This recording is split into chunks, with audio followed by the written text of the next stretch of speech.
আর কখনোই হাওড়ে যাবে না শহীদ মুগ্ধের পরিবার। কেননা ঘাতকের বুলেট 3 ভাই আর বাবা মা মিলে মুগ্ধর হাওড় দেখার স্বপ্ন প্রতিক্ষণে দুঃস্বপ্ন হয়ে তাড়া করে পরিবারটিকে। তাদের চাওয়া মুগ্ধসহ সকল শহীদ পরিবার যেন সুষ্ঠু বিচার ও যথাযথ সম্মানটুকু পায়। মুগ্ধর বড় ভাই দীপ্ত জানান, নিজ উদ্যোগে সিসিটিভি ফুটেজ সহ সব তথ্য প্রমাণ জমা দিয়েও বিচারের অগ্রগতিতে সন্তুষ্ট নন তারা।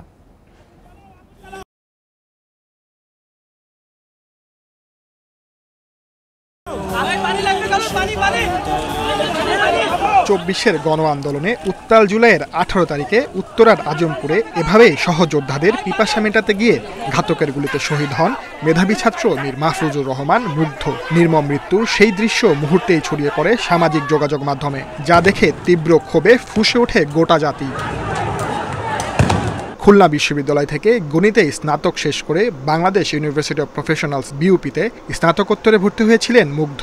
ফ্রিল্যান্সার হিসেবেও সফল ছিলেন তিনি, যার মৃত্যুতে শোক প্রকাশ করে ফ্রিল্যান্সার প্ল্যাটফর্ম ফাইবার। বড় ভাই দীপ্ত জানান, ভ্রমণ পিপাসু মুগ্ধ 17 জুলাই বাবা মা ও তাকে তুলে দেন কক্সবাজারের বাসে। 20 জুলাই যমজ 2 ভাই মুগ্ধ স্নিগ্ধের যাওয়ার কথা টাঙ্গুয়ার হাওর, কিন্তু তার আর হাওর দেখা হলো না। টাঙ্গুয়ার হাওর ব্যাপারে স্নিগ্ধ ওকে প্রায় খেপে, টাঙ্গুয়ার হাওর এখন যাস না, তুই বাংলাদেশের সবচেয়ে বড় একটা জিনিস মিস করে আছো। তো এই জন্য ওই টাঙ্গুয়ার হাওরে যাওয়ার সম্পূর্ণ আয়োজন করেছিল ওর বন্ধু বান্ধবদের জন্য। ওরা 11 জন বন্ধু একসাথে যাওয়ার কথা ছিল। ও বোট ভাড়া করা থেকে শুরু করে ট্রেনের টিকিট করা সবই ওর অ্যারেঞ্জ করা ছিল। কিন্তু দুঃখের বিষয় হচ্ছে যে তা তো আর যাওয়া হয়নি, এবং মনে হয় না আমাদের কারো আসলে আর ওই টাঙ্গুয়ার হাওরে ওর কথা ভেবে যাওয়া হবে। জুলাই শহীদ মুগ্ধ হত্যা মামলার অগ্রগতি নিয়ে হতাশ তার পরিবার। আন্তর্জাতিক অপরাধ ট্রাইব্যুনালে তথ্য প্রমাণ দেওয়ার পরেও উল্লেখযোগ্য কোনো অগ্রগতি নেই বলে মনে করেন ভাই দীপ্ত। আমরা ইন্টারন্যাশনাল ক্রাইমস ট্রাইব্যুনাল আইসিটিতে সবকিছু জমা দেই এবং সেখানে আমরা অভিযোগ দায়ের করি, এবং কারোই নাম আমরা সেখানে দেইনি। সবার কাছে একটা জিনিসই চেয়েছি যে মীর মুগ্ধের সঠিক ন্যায্য বিচারটা।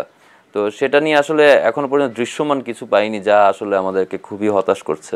3 ভাই মিলে আর কখনো যাওয়া হবে না ভ্রমণে আক্ষেপ করে দীপ্ত বলেন, ভাইয়ের খুনের শাস্তি এখন তাদের একমাত্র সান্ত্বনা। একটাই প্রত্যাশা, প্রতিটি শহীদ পরিবার যেন পায় ন্যায্য বিচার ও প্রাপ্ত সম্মানটুকু।